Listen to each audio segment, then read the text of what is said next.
Hello, everybody, and welcome back to Plugged into Public Health. Today's episode is all about what happens when medicine, engineering, and curiosity collide. We are joined by Dr. James Byrne, an assistant professor of radiation oncology and biomedical engineering at the University of Iowa. Dr. Byrne is an MD, PhD, whose work sits at the intersection of cancer treatment, innovation, and translational research, meaning research that actually makes it from the lab bench to real patients. In this episode, we talk about what it's really like to turn an idea into a therapy, from oxygen foams inspired by coffee shop tools to radiation protective proteins borrowed from some of the toughest organisms on Earth. Dr. Byrne walks us through how simple ideas can sometimes solve incredibly complex problems. We also dig into how cancer treatments are evolving beyond just curing disease toward protecting quality of life long after treatment ends. My name is Lauren Lavin, and I'm joined by the public. I'm Lauren Lavin, and if it's your first time with us, welcome. We're a student-run podcast that explores major issues in public health and why they matter both inside and outside the field. So let's get plugged into public health. Well, thank you, Dr. Byrne, for being on the podcast today. Could you start by introducing yourself and share what drew you to cancer research, specifically radiation oncology? Absolutely. Thank you so much for having me. So I am James Byrne. I'm a assistant professor in radiation oncology and biomedical engineering. My training was unique in that I did an MD and a PhD really focused on cancer research and new cancer therapies. And so I was drawn really to the field knowing that there was a dire need, and there still is a dire need. Really, it hasn't changed the need has not changed within the past 20 years ever since I was an undergraduate researcher over at the University of Texas at Austin. And so there's still a huge need for research, especially within cancer, and new innovations that can potentially move the needle on how we treat our patients. I'm a PhD student, and that's hard. And I know that med school is hard. I literally can't imagine voluntarily signing up for both. Did you know that you were going to do both at the outset? No. So I initially, right at the end of undergrad, I knew I loved research, wanted to do research and cancer research. And I started off my PhD program. And within the first 6 months, I decided that I wanted to change and transition in to do MD PhD. So I took the MCAT, applied during my first year, and then got into it my second year. So I did an unusual MD PhD where I did 2 years of my PhD first, and then 2 years of med school, 2 years of PhD, and then 2 years of med school. So it was a total of 8 years. 8 years. Oh my gosh. What do you think that combination of degrees brings to the table? So it allows for the ability to translate research well and understand what the problems are on the medicine side to be able to address those problems and to investigate those problems. And so you'll see the full gamut of folks with MD PhDs that do just basic science research to the full translational scale and taking things directly into patients that they've discovered or that others have discovered, and they have that unique ability to translate and ask the appropriate questions really for those patients and how best to translate these things. So there's a huge spectrum of what MD PhDs do in general, not just in medicine, but beyond in consulting and innovation in tech. And so they fill this kind of unique translational niche where they're able to really span the gamut on not just investigation, but also clinical applicability. Yeah, I could really see how it takes it from bench to patient, and you kind of serve that bridge. Absolutely. So after you did your schooling, then what does the post-grad schooling look like when you're an MD, PhD? Absolutely. So for myself, I opted to do radiation oncology. And radiation oncology requires a transitional year almost, one where you can do almost anything. People will do really a blanket transitional year that some hospitals offer. I did a year of internal medicine at UNC where I did my MD PhD. And then I went on to the Harvard Radiation Oncology program. So an additional 4 years of training specific radiation oncology. As a part of this, I did a heavy research area of rotation where I ended up doing 2 years through what's called the Holman pathway. It's essentially a postdoc, and did my postdoc at MIT. Wow. You've just spanned the gamut in some pretty impressive institutions. But somehow you ended up here in Iowa. Absolutely. So how did you end up in Iowa? My wife, family. So she's from Galesburg, Illinois, and her parents live in Iowa City. And so it was the perfect setting for us to be able to launch our careers. My wife's a medical oncologist, and so we are both within oncology, and this was really the perfect setting to allow me to pursue my passion of research and clinical work, and then her passion of clinical work. I bet your dinner table discussions are super fun. Fun to some and probably less fun to others. Yeah, absolutely over my head. But can you distill down what specifically your research is and what you look at? Absolutely. So we focus on translational engineering. So we are interested in using very simple techniques, simple therapies to address major problems within cancer and then take them forward into patients. And so, for example, if you've ever gone to Starbucks or in Iowa City, we have Java House.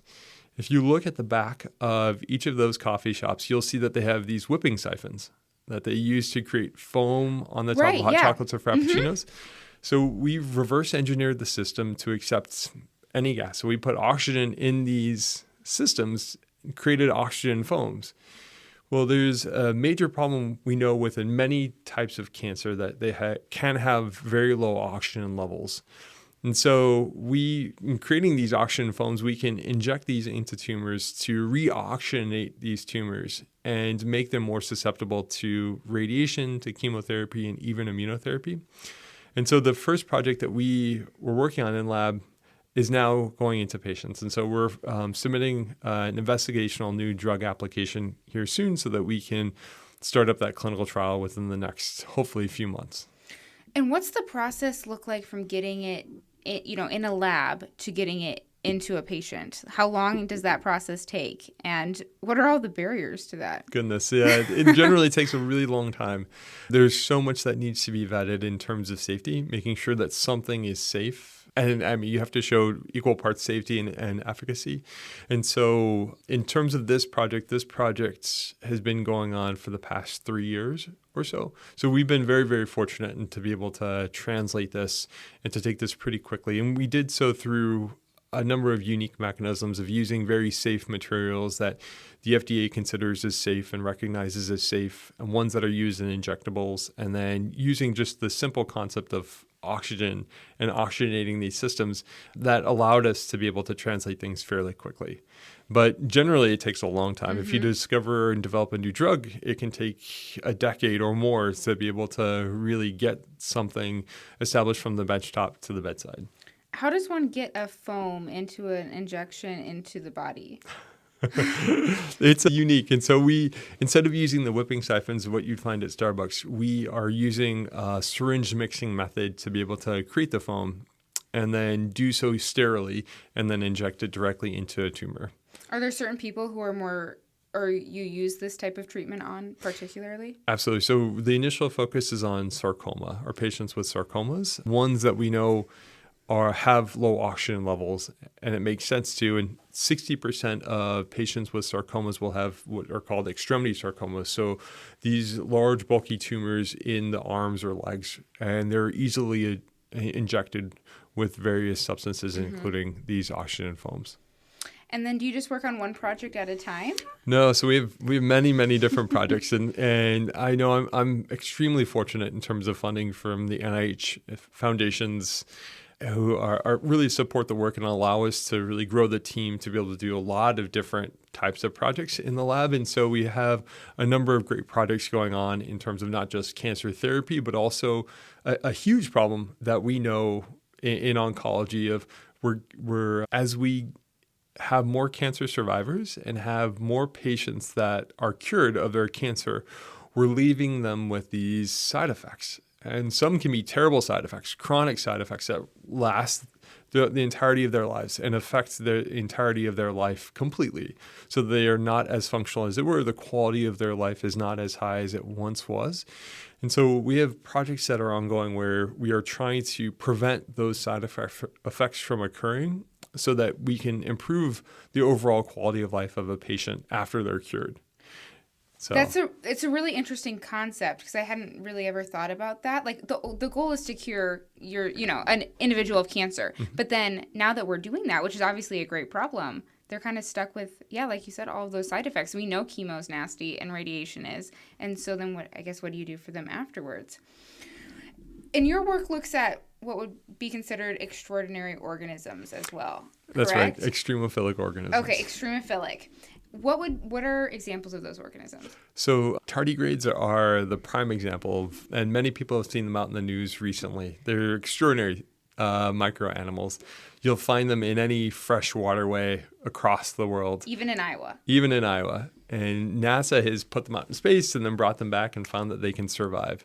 There are others, yeti crabs, there are a number of bacteria. There are these unique organisms that for some reason have evolved so that they can tolerate any condition that you throw at them. And so tardigrades, as an example, not just as NASA put them out in space, but we can provide a huge amount of radiation, doses of radiation that we as people can't tolerate, even our tissues can't tolerate. But these organisms can tolerate without any issue. They go on to survive.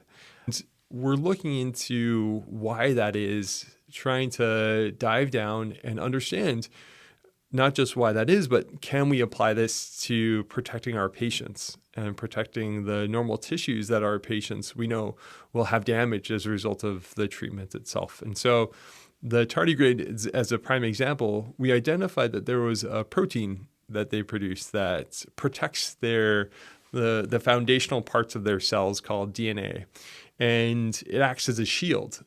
So it protects that DNA, those fundamental parts, so that the cells can go on living normal, happy lives and go on to survive. And so what we ended up doing is really taking the coding sequence for that protein and then delivering it into the tissues where we wanted to protect. And we found that we could protect them to a large, more significant amount in terms of keeping them surviving and making sure that the tissues were very functional afterwards. And so it was pretty cool to see that we had this protection or radiation protection effect within those tissues. And now we're investigating a lot of other areas that could potentially provide a lot of benefit to especially cancer patients that undergo radiation and chemo. That's fascinating. Did you discover this while you were here at Iowa? So this was the protein itself and the sequence for this were discovered by a team out in Japan. And then we first started working on this when I was a postdoc over at MIT and then carried this forward to completion over here at the University of Iowa. And then is that something that you license to companies to use? No, so that's all public use and public knowledge in terms of that protein. So we have not licensed anything or been able to develop a intellectual property or a provisional patent around that. Okay. Well, this kind of leads me, because you spoke a little bit about the NIH funding, but you recently were awarded the NIH Director's New Innovator Award. How does that support this work and your broader research agenda?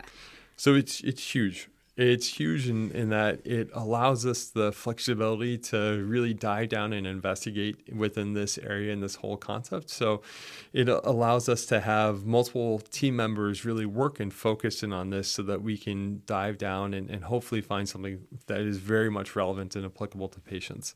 But without it, it would be hard to. We wouldn't have the support to be able to do so. So I'm so gracious to the NIH for this award, and it's I think hugely important in terms of not just my career and the lab itself and the function of the lab, but then also really hopefully impactful in terms of the science that we're going to be doing as a result of this. I guess I'm going to have you backtrack. What does the award entail? So the award is it's a $300,000 per year grant over 5 years that really focuses on the use of these extremophilic proteins or these proteins that can protect tissues and investigate not just the tardigrade specific protein, but then also a lot of other proteins that could provide more benefit and are not necessarily foreign to our own bodies. Because if you put something foreign into the body, if you think of like a parasitic infection or like an implant or something that embeds in the skin, the body tries to get rid of it. and it tries to get to fight it so that it could keep it away. And so the same thing would happen with this protein that's from a foreign organism. But if we can use proteins that our body produces naturally, then it won't fight that. We would actually be able to reduce any immune response that's as a result. And are there many of these awards handed out every year? There are about, I think, 32 to 36 awards given out nationally. Wow.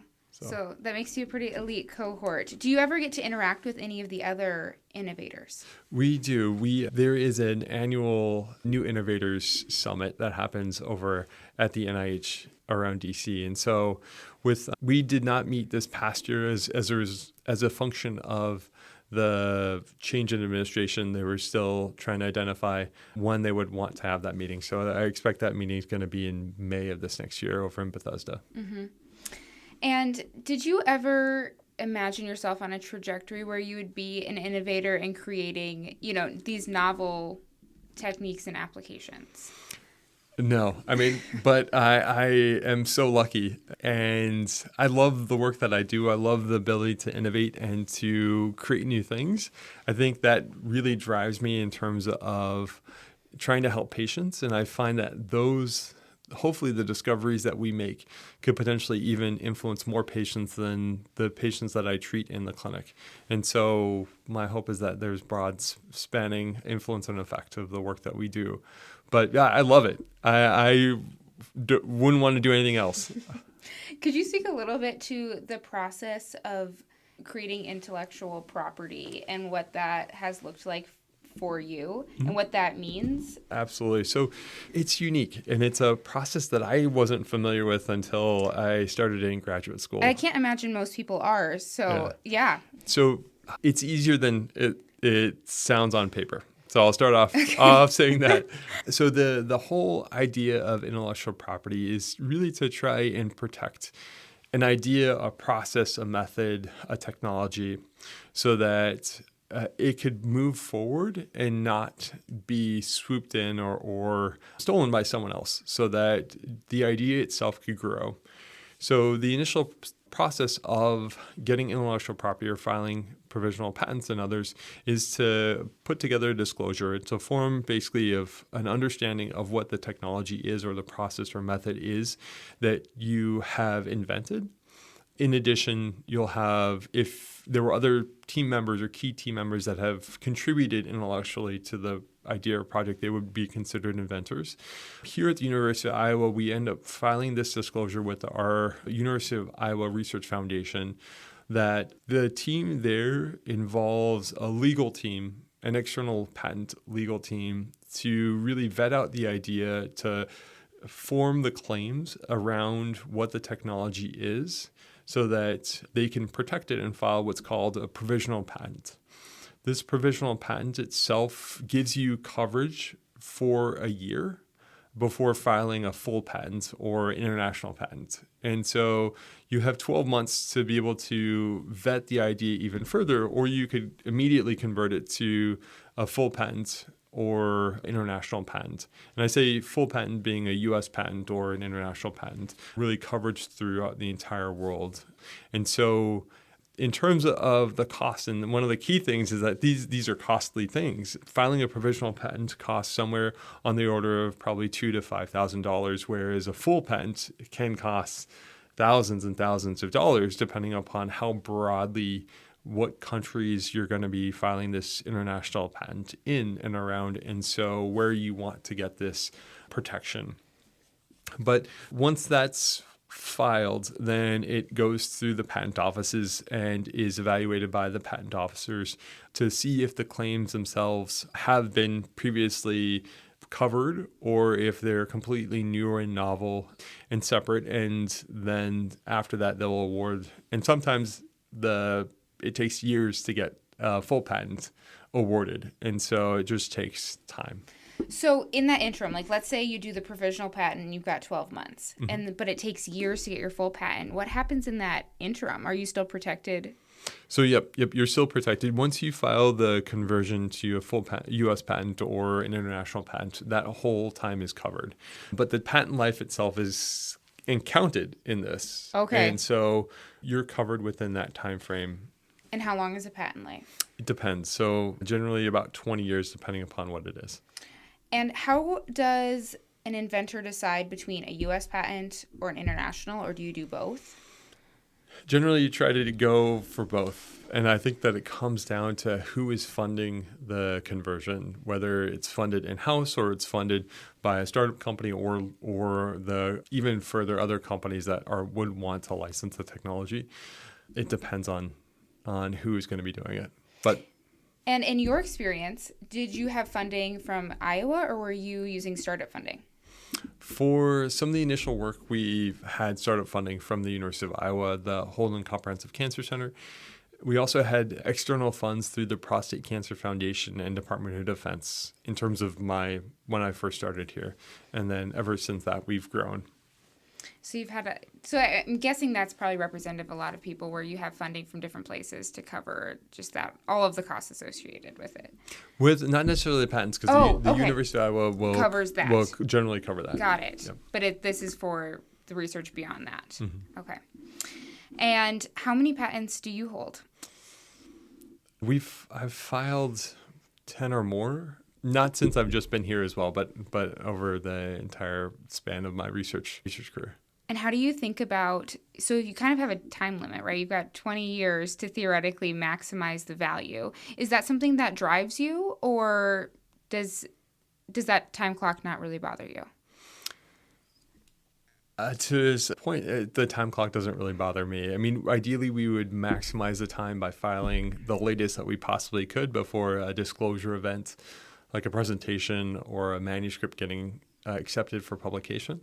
So we would file it at that last point so that the patent life would be as long as we could possibly have it with the most amount of preliminary data set up. And then just turning back to some of the actual research, can you explain the approach for delivering molecular tools via RNA inspired by the extremophiles? So this is just kind of getting down to that nitty gritty and how that helps to actually protect the tissues during radiation. Sure. So in terms of what we're actually delivering, we're delivering what are called nucleic acids. And the nucleic acids are really the large, overwhelming concept of ones that we're delivering. So there's different types of nucleic acid. There's DNA, and then there's RNA, and then there's a lot of others. And so we're delivering mRNA. And this is a short, single-stranded system that is the information carrier for proteins. So the body will use that coding sequence to create the protein of interest. And so we were using these very, very common molecules that we have in our body called lipids. Every cell in our body has a lipid on it. So we use lipids to create these particles that assemble with the lipids assemble with the RNA to create these particles, and we deliver these particles or nanoparticles through injection into the tissues. The cells that we were injecting in and around will take up those particles and then make the protein once the nucleic acid or the mRNA is within the cell. And so from there, they make those proteins. Those proteins are very unique, and they go straight to the DNA, the nucleus itself, the heart of the cell or the brain of the cell. And it'll go directly into the cell or into the nucleus, protect and bind to the DNA so that it protects the DNA from radiation damage, because radiation can come in different forms. It causes damage in different ways. And so you made me understand that, at least to the level that you described, and I am not a basic science girl. So have you guys tried this in human patients? We have not, no. So this is something we would love to be able to try this. I think we need to find and generate forms that are much more patient-friendly. So to directly inject into the cheek of a person or the rectum of a person who's undergoing radiation, and to do that on a daily basis or every so often would be challenging and I think could be harmful. And so we are investigating new ways to get this into the tissues of interest. And what are the models that you used before you get to humans? So we've used small animal models. So we've used mostly mice and some rats. And then do you go straight from mice to humans, or is there a stop in between?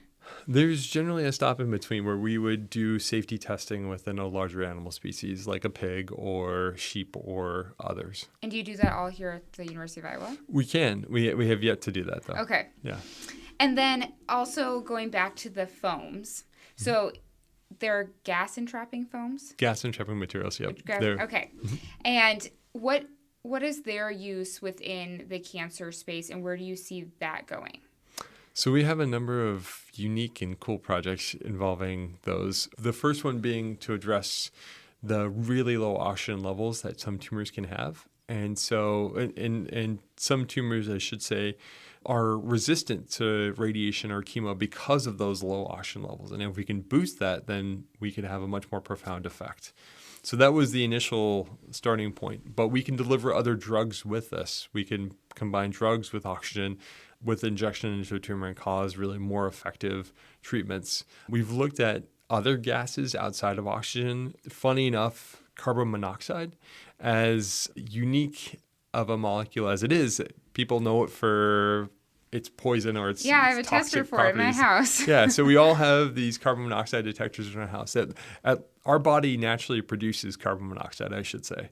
So it's a breakdown product of really blood, of the iron or the heme within blood itself is broken down into carbon monoxide and a different component, biliverdin. And so looking at carbon monoxide at low concentrations, it actually has these unique properties that can impact cells in different ways. Cancer cells, it can slow them down and slow their growth. In normal cells, it tends to protect normal cells and promote anti-inflammation, promote cell regeneration. And so we're using that in a couple different ways. And we ended up finding that it has a role in cell function, or as our body naturally recycles proteins and components of the cell, it impacts that and causes that to rev up even further. And so there are some very, older drugs that people have tried in clinical trials in cancer patients and found to fail. These are drugs that block that process of recycling in cells. And so they ended up at least concluding that these were not that effective in cancer. So we ended up testing carbon monoxide delivered via gas-entrapping materials combined with these drugs and found that we had a much more effective strategy going forward.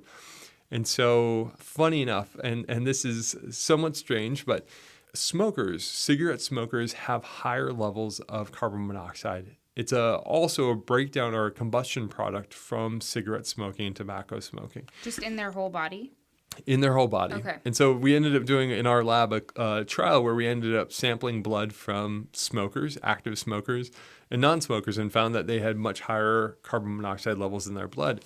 And so what we ended up doing was we ended up going back to the investigators that ran those trials and asked them, well, did you have any smokers on those trials that actively smoked while they were taking those drugs that stop that cell recycling? And they said, yeah, in fact, we did. And we went and looked at how those patients did and found that they actually had a nice, even more profound response than the majority of non-smokers that received these drugs. And so we ended up using that to push forward on a strategy where carbon monoxide itself could be beneficial, and found that this was helpful in small animal models that had cancer. And so this would be something that we could nicely translate to patients as well. That is so interesting. How did you even think of that link? It was strange in the way that we looked. I mean, there had been one or two papers really demonstrating this impact on normal lung cells. And so we ended up projecting it forward and found that it, in fact, had bearing and was potentially impactful. Do you ever go down rabbit holes like that and it doesn't yield to anything? Oh, all the time. Okay. All so the time. It's not always a success story. You don't win every time. No. And then you are using that in humans at the moment? Not yet. Okay. Yeah. And when do you think that would be something? Not sure. That could translate fairly quickly. I think it comes down to time, money. And so we always those two things. Yep. So hopefully here soon. And throughout this whole conversation, I'm kind of struck by probably how interdisciplinary some of this is. So when you collaborate across engineering, oncology, biology, that's no small feat. So how have interdisciplinary efforts shaped your lab's progress, and how do you make some of those connections that are probably integral to progressing forward? Probably the most important thing is the team. The team that we have, we try to bring in people with different interests, with different skill sets, with different backgrounds and disciplines. And so just as an example, on our team, Emily Witt is a marine biologist in background. She has a master's in marine biology or equivalent. One of the main researchers that was focused on some of the initial projects was a cancer biologist. And so we pulled in folks from BME, folks from cancer biology, folks from various other disciplines to try to create this interdisciplinary approach.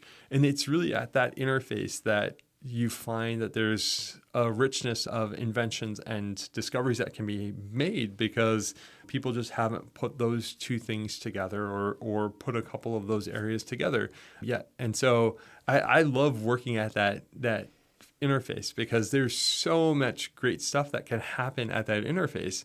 I mean, who knew that foam from whipping siphons that you find at Starbucks or Java House could be impactful or could be taken into patients? And so it's looking at these discoveries, looking at research in a slightly different lens to try and see if you can really push the boundary on what we've been able to do and how we can make these new discoveries or how we can really create new therapies that can help patients. So.